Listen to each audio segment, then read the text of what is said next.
इसको हम synchronous reactance कहते हैं, ठीक है।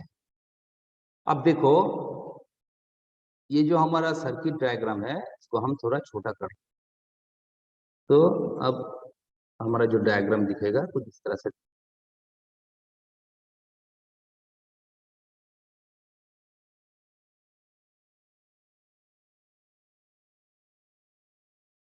ये क्या है, ZL है, लोड है, ठीक है।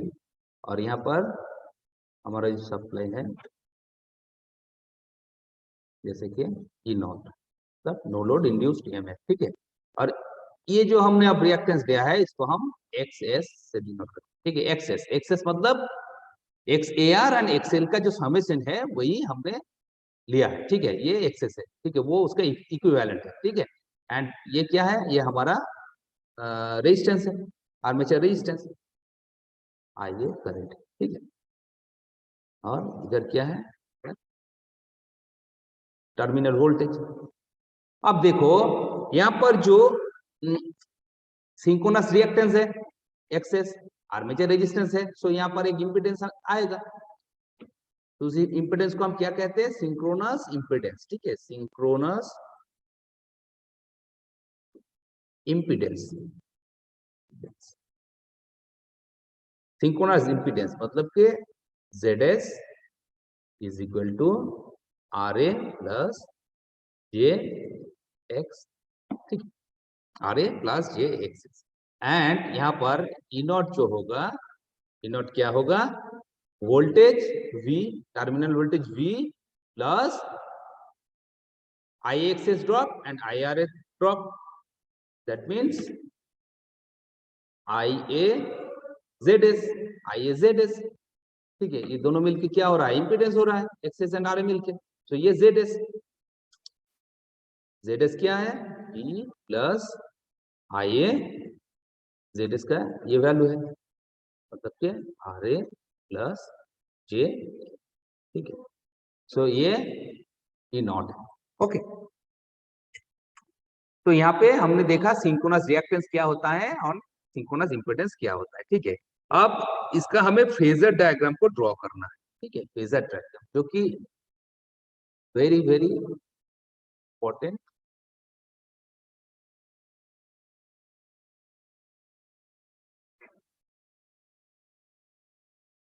यहाँ पर ड्रॉ कर लेते हैं। सो फेजर डायग्राम को देख, phasor diagram, phasor diagram of rotate alter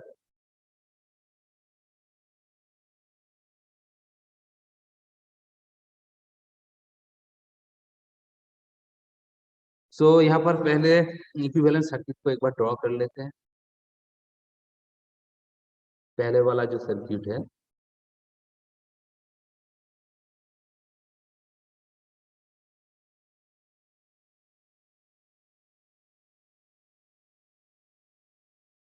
ZL, ये क्या है, ये हमारा E0 है, ठीक है, ये E0 है।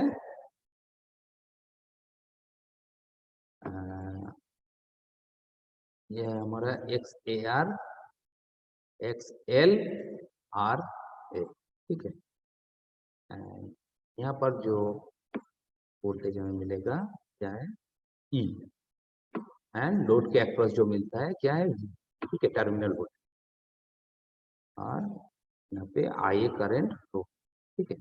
एंड ये दोनों मिलके क्या हो रहा है, XAR और XL ये मिलके एक्सेस हो रहा है, ठीक है। अब इसका हमें इक्विवेलेंट सर्किट को ड्रॉ करना है। सो मान लो आइए आर्मेचर जो करंट है इसको हम रेफरेंस में ले लेते हैं, ये क्या है, ये हमारा रेफरेंस फेजर, मान लो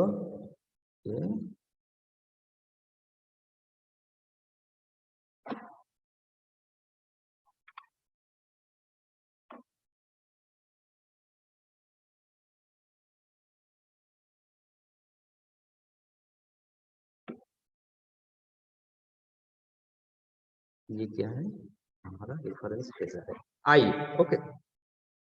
एंड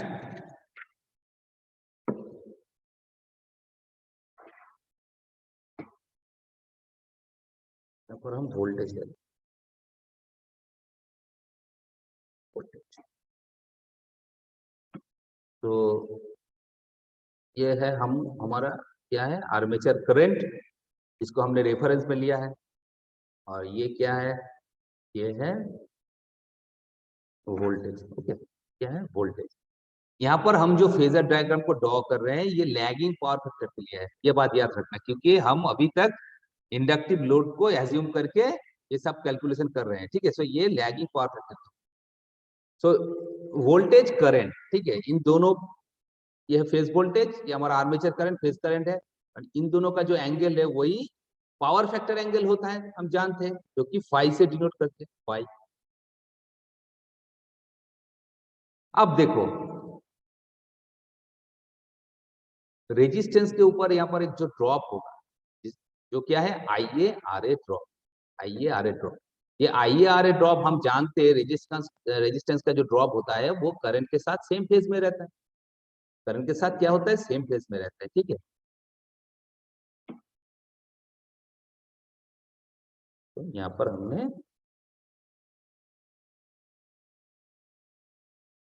ये क्या है, ये I A R A, I ए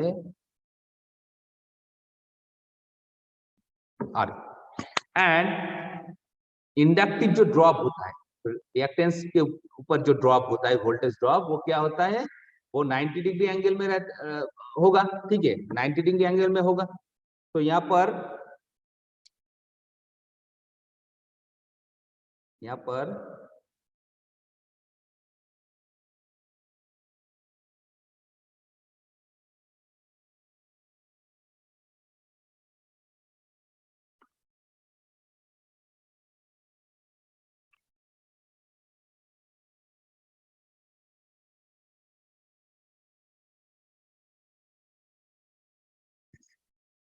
ये क्या है, यहाँ पर दो ड्रॉप हो रहा है, यहाँ पर मान लो कि दो ड्रॉप हो रहा है। एक क्या है, एक है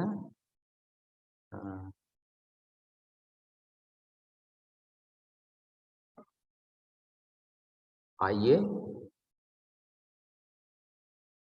एक्सेल ड्रॉप, और ऊपर का ये जो है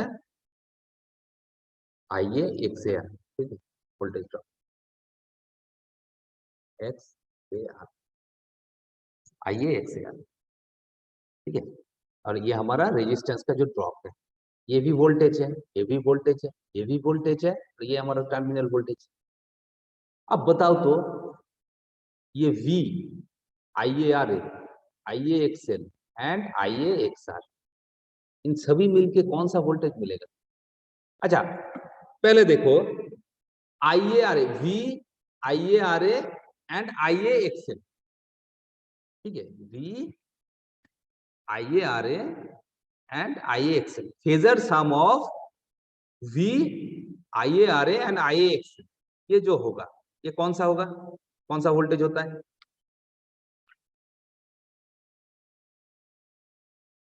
बताओ।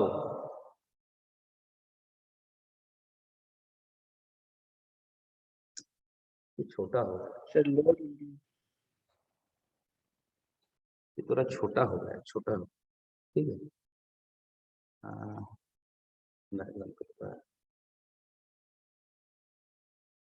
तो बड़ा कर, तो हम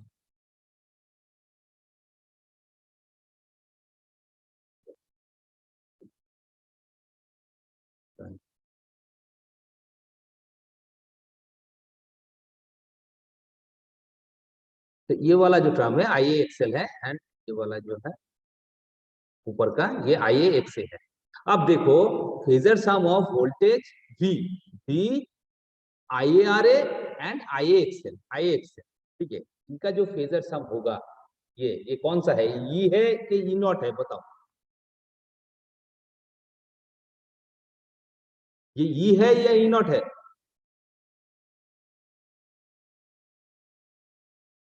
सर ई है। ई है।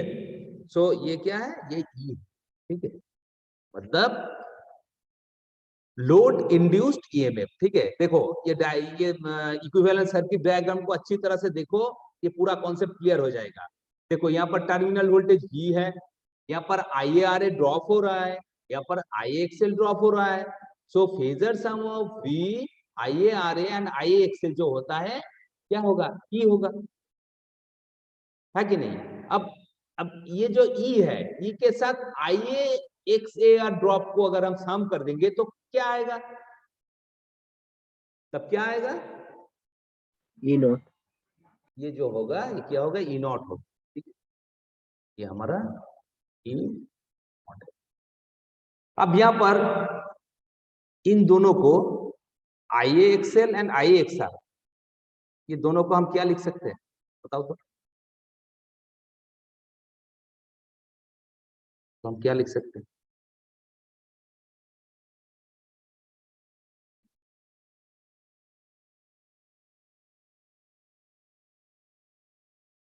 ये क्या है बताओ, तो हम क्या लिख सकते हैं, आईए एक्सएल, आई के एक्सेस। आईए एक्सएल, वेरी गुड, इसको हम आईए एक्सएस लिख सकते हैं, ठीक है। वोल्टेज ड्रॉप, सिंक्रोनस रिएक्टेंस, ठीक है, सिंक्रोनस रिएक्टेंस, क्योंकि एक्सएआर और एक्सएन मिलके तो एक्सेस होता है, तो एक्सेस में जो ड्रॉप होगा वही टोटल ड्रॉप होगा, एक्सएल का ड्रॉप प्लस आई एक्सएआर का ड्रॉप, ठीक है।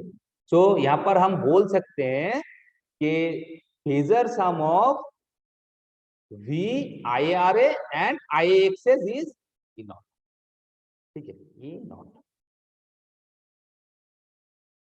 अब यहाँ पे अगर हमें, सॉरी, यहाँ पर अगर हमें इनका रिजल्टेंट ले, इनका मतलब किसका, I R A and I XS, ठीक है, ये वाला। अब बताओ तो इसको हम क्या कहेंगे, इसको थोड़ा डॉट से,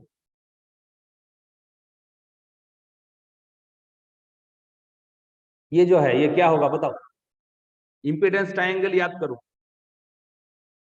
आई R A and I XS का जो रिजल्टेंट होगा ये क्या होगा, क्या होगा,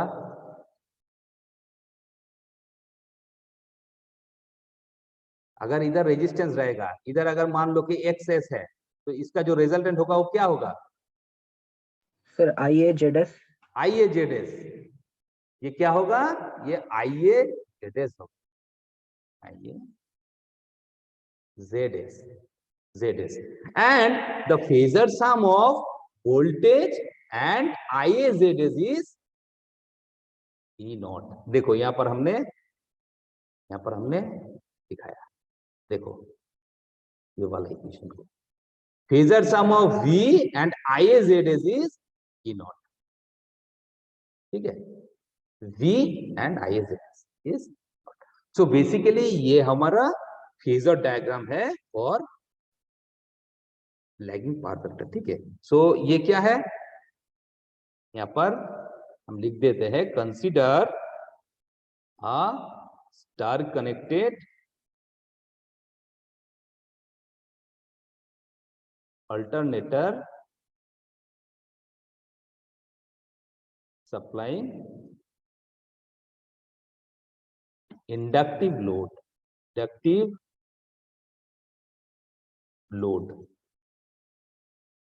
इंडक्टिव लोड, ठीक है, and the load power factor angle is y, ठीक है, ये क्या है, ये एक्चुअली लैगिंग, ये लैगिंग है, ठीक है, ये लैगिंग के लिए है। अब देखो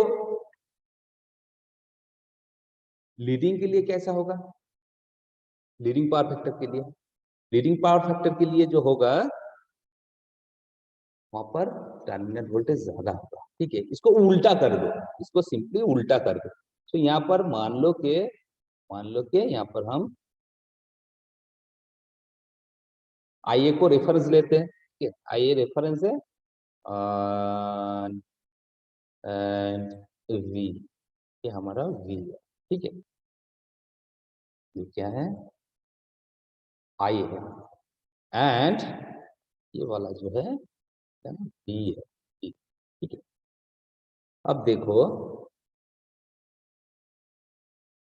आई ए के साथ सेम फेज में रहता है कौन, आई आर ए,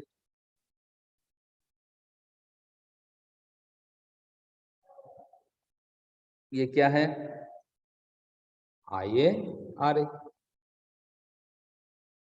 क्या आई आर ए, एंड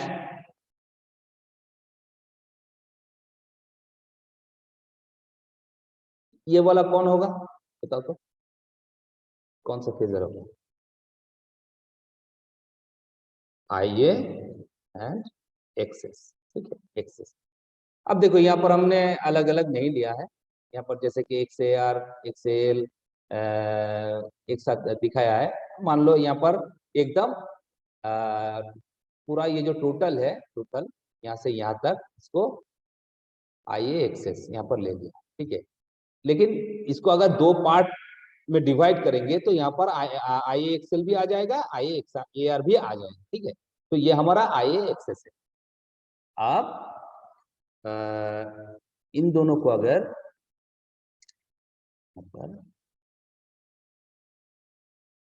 दो पॉइंट को अगर हम जोड़ देंगे, ये जो आएगा ये क्या है, यही हमारा ई नॉट होगा, ठीक है। ये हमारा क्या होगा, ई नॉट होगा। अब यहाँ पर फेजर डिफरेंस, ठीक है, V I R A I XS, तो यहाँ पर जो होगा ये ई नॉट है। और करेंट एंड वोल्टेज के बीच का जो एंगल है वो हमारा पावर फैक्टर एंगल है।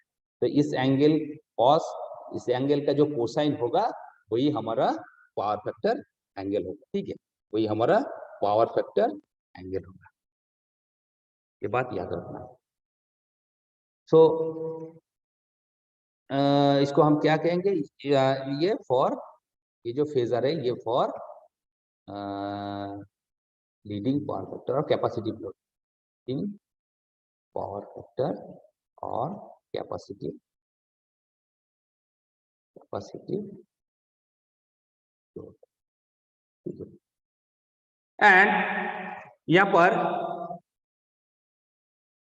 अगर मान लो कि रेजिस्टिव लोड है, मतलब यूनिटी पावर फैक्टर है, for unity power factor, for unity power factor phasor किस तरह से दिखेगा, यूनिटी पावर फैक्टर।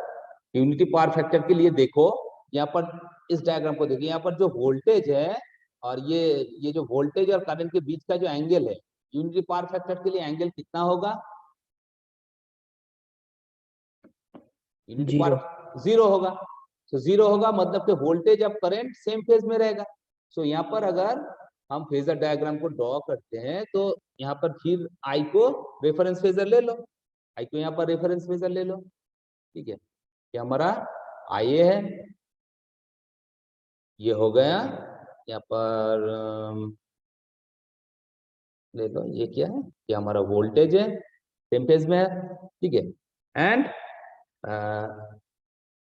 ये वाला टर्म जो है ये क्या है, ये आई आ रहे, ये आई आ रहे, एंड यहाँ पर क्या रहेगा,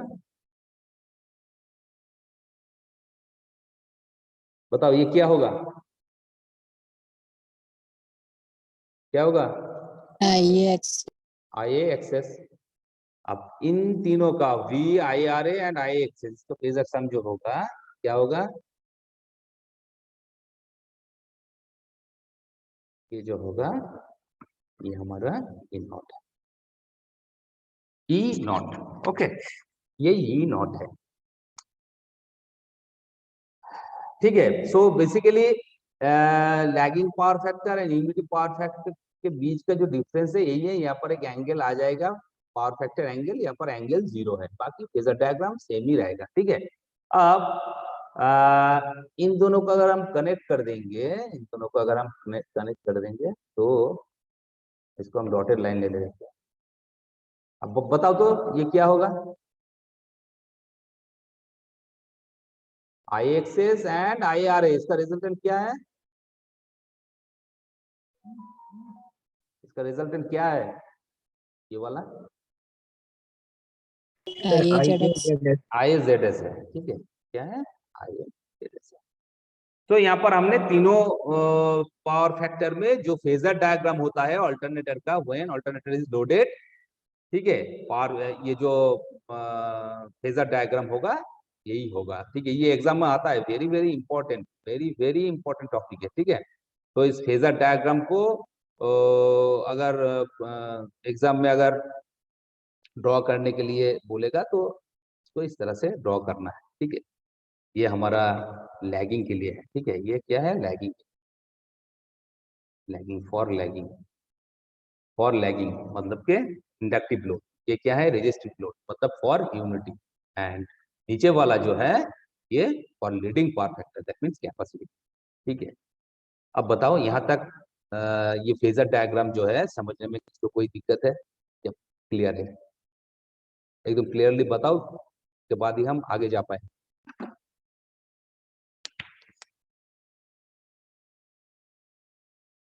क्लियर है सर। क्लियर है?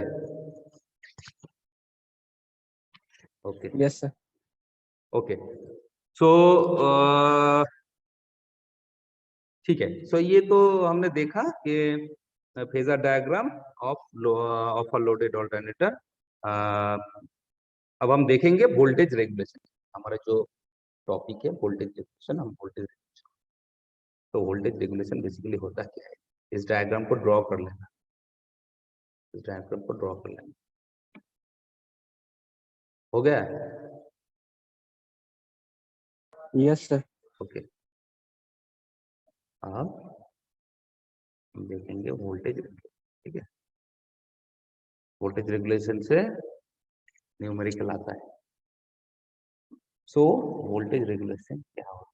वोल्टेज रेगुलेशन,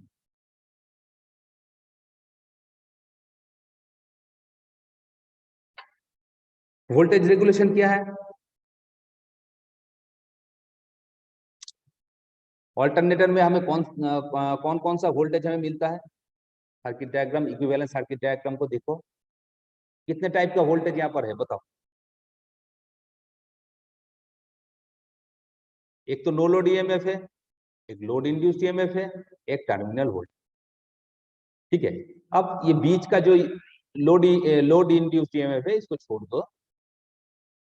जो नो लोड इंड्यूस्ड ईएमएफ है मतलब ऑल्टरनेटर में लोड नहीं है, ऑल्टरनेटर चल रहा है, उस वक्त आर्मेचर में जो वोल्टेज इंड्यूस्ड हो रहा है वही हमारा नो लोड इंड्यूस्ड ईएमएफ है। और लोड कनेक्ट करने के बाद टर्मिनल में जो वोल्टेज हमें मिल रहा है वो क्या है, V है। सो बेसिकली इन दोनों का difference to the full load voltage, ये जो है ये मान लो कि फुल लोड वोल्टेज है।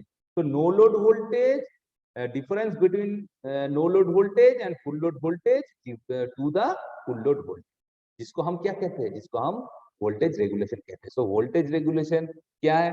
तो voltage regulation of an alternator, voltage regulation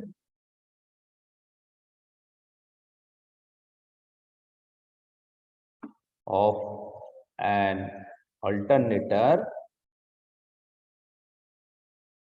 alternator basically क्या है हमने बताया, ये no load minus full load divided by full. तो voltage regulation of an alternator is defined as the change in terminal voltage, change in terminal voltage from no load to full load, full load, no load to full load, ठीक है। यहाँ पर एक condition है, क्या है, the speed and excitation, excitation EXCITA, excitation being constant, being constant मतलब के रोटर का स्पीड एंड हमारा जो रोटर का जो फील्ड एक्साइटेशन है वो दोनों कांस्टेंट रहेगा, तब वोल्टेज रेगुलेशन का डेफिनेशन क्या होगा? Voltage regulation of an alternator is defined as the change in terminal voltage from no load to full, okay, no load to full load, divided by full load voltage. That means इसका अगर हम percentage को, अच्छा percentage छोड़ो, so voltage regulation is equal to no load voltage minus full load voltage divided by full load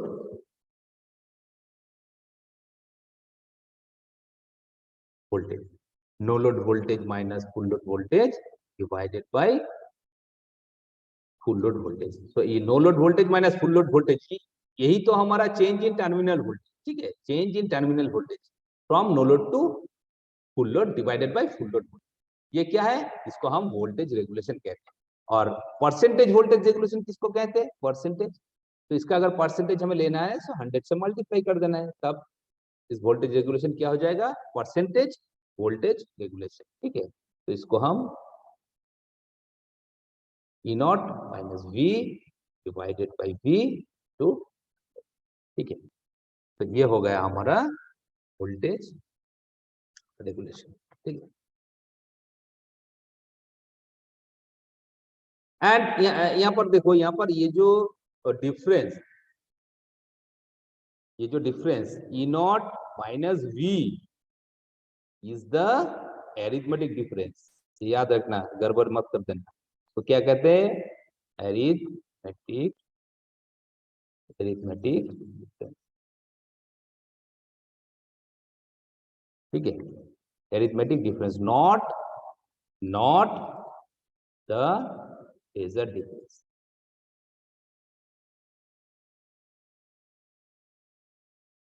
not the phasor difference, ठीक है। And the factor affecting the voltage regulation of an alternator, ठीक है, factor affecting the voltage regulation of an alternator, कौन सा factor affect करता है? जैसे कि पहला क्या है? IARA ड्रॉप, इसके ऊपर IARA जो ड्रॉप है वोल्टेज रेगुलेशन को अफेक्ट करेगा, नंबर 1। नंबर 2 क्या है? IAXL, and number 3 voltage change, ये सब ड्रॉप है, ठीक है, ड्रॉप है। एंड नंबर 3 क्या है? Voltage change due to armature reaction, ठीक है, रिएक्शन। ये तीनों इफेक्ट होता है, ठीक है, voltage regulation. The factor affecting the voltage regulation of an alternator are this, ठीक है। एंड यहाँ पर देखो एक बात, मान लो कि पावर फैक्टर हमारा, लोड पावर फैक्टर हमारा लीडिंग, तो लोड पावर फैक्टर जब लीडिंग होगा तब ये जो V for leading power factor, no load voltage E not, no load voltage is less than होगा या ग्रेटर देन होगा? बताओ तो। अच्छा, लैगिंग के लिए क्या होगा? लैगिंग के लिए ये जो हमारा फुल लोड वोल्टेज है ये E नॉट से ज्यादा होगा या कम होगा? सर कम होगा। E नॉट से कम होगा, ठीक है, फॉर लैगिंग लोड। लेकिन लीडिंग लोड के लिए, फॉर लीडिंग लोड, ये बात याद रखना, for leading load for leading load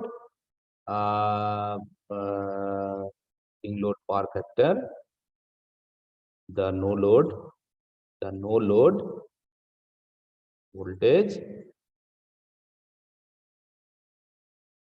is, अच्छा अभी 1 मिनट बाकी है, अगर कट जाए तो फिर से ज्वाइन हो जाए, is less than the full load voltage, than the full load voltage. Okay, leading power factor के लिए ये जो ई नॉट है, नो लोड वोल्टेज है, is less than the full load voltage, कम होगा। अब बताओ तो अगर कम होगा तो ये नेगेटिव होगा या पॉजिटिव होगा इसका वैल्यू?